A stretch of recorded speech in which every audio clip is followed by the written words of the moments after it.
Hi, I'm Charles Rabkin from NCI. I have a question for Dr. Owens about we're trying to wrap our heads around cost and benefits for gastric cancer screening, and you gave a couple of, I think, more straightforward examples of lung cancer and colon cancer.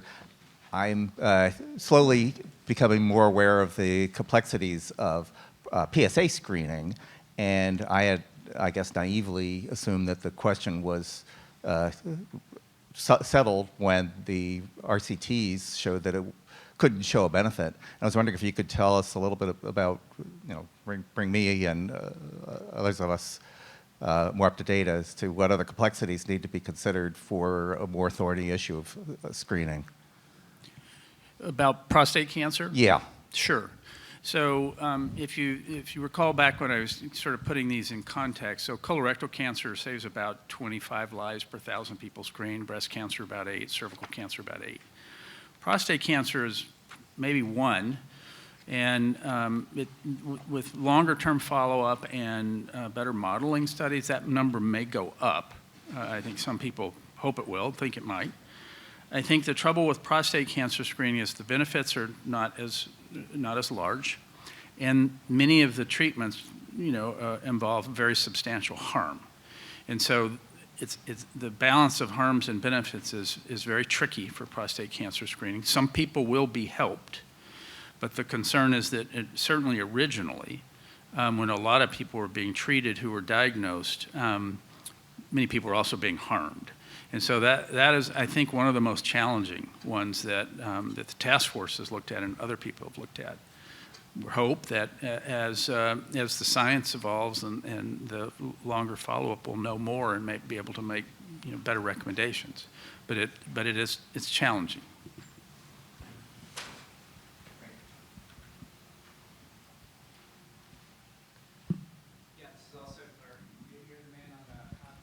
Sure. For Dr. Owens. I'm in a witness protection program now.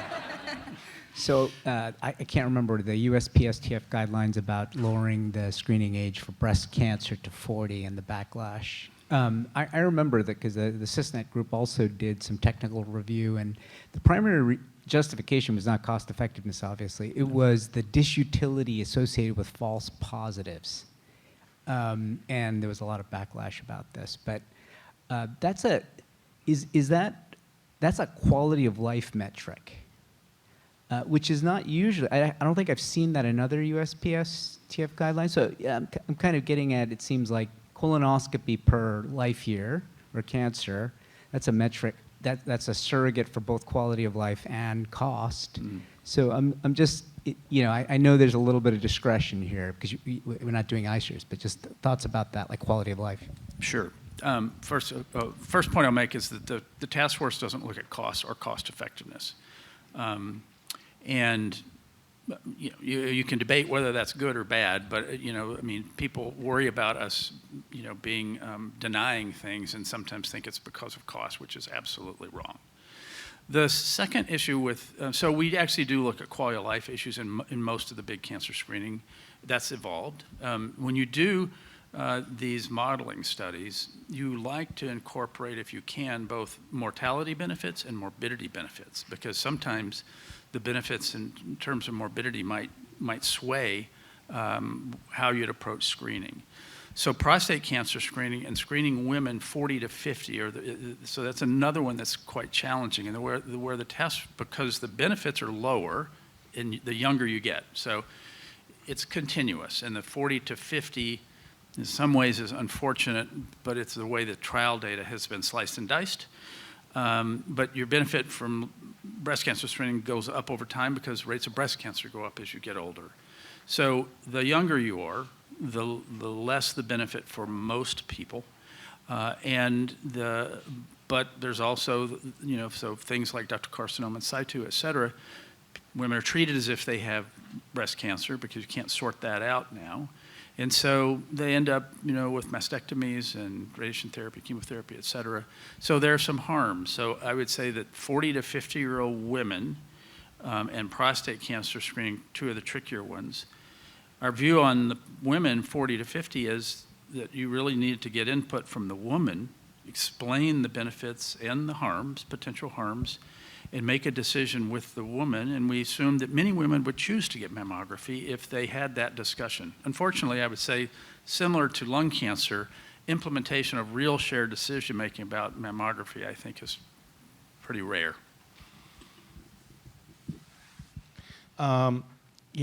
First, Aki, thanks for the story. I was here a couple years ago. The stories are amazing. So thank you for sharing them with us. But my question is for the two knighted gastroenterologists on the panel, and particularly for Howard. So Howard, if you had to talk to this group from all of your experience, with all of your experience, what would you say are the 2 or 3 things that are the most important for everybody here to take home about how we can move screening for gastric cancer forward?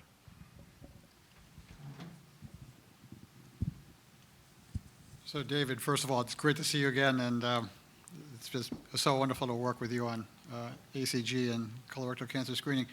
I didn't really mention that I started my career on early detection of melanoma.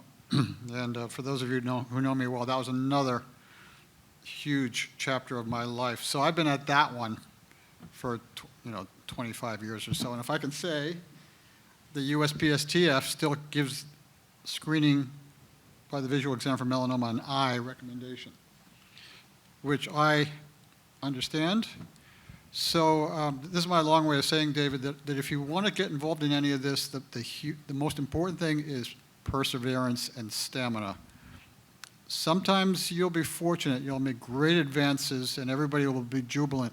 But if I can say in my public health career, those situations are pretty uncommon. More often, you go 1 step forward, 2 steps back, you go off to the side for a bit, you have progress, and then you have obstacles, and you just got to hang in for the long run. So that's one broad theme. And then the other one, I think, is just building the strongest collaborations that you possibly can, so that everybody's making a contribution from their own area of expertise. If you have lawyers and strategists and media consultants and communications experts and advocates, by the way. I mean, having strong, powerful advocates is really huge, because any change in public health happens because you get all those forces working together, and then it moves public opinion and then ultimately decision makers. So, I'm thinking about all these themes today because I've been living this in my career through a lot of these specific issues, and the themes are definitely the same. Having said that, I'll say one more time, in the 2.5 years since this last summit, the progress has really been remarkable, so I just really want to thank particularly Juha and Rob for that. All right, with that, thank you very much. I'd like to thank the speakers and the moderators.